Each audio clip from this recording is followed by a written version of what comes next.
Boxing kita sang aton bagong pang kitchenware. Kay para pag magluto tayo, hindi siya sunog sa uling.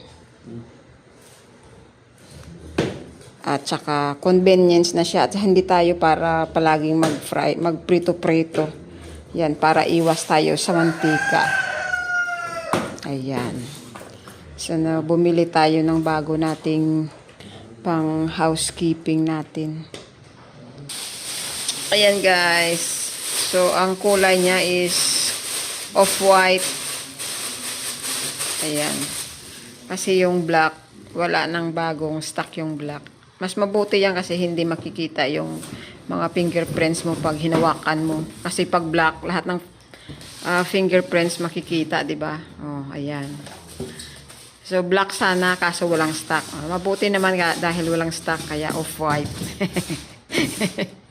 Kasi nagtatalo din kami sa kulay. Kasi ako gusto ko off-white. Para yung mga fingerprints ng ating mga daliri, hindi siya magbakat pag hinawakan natin. Kasi pag itim, syempre alam na natin makikita at makikita talaga. Kaya ayan, off-white. So, air fryer guys. Ayan. Yung brand niya Asahi. Ayan guys. Yan ang mukha ng ating bagong lutuan. Ng ating ulam. At saka pwede din makabake ng mga cupcakes. Pwede din siya. Kaya ayan.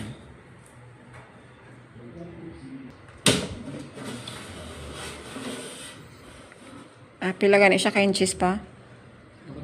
7.5 ang ano niya, compartment.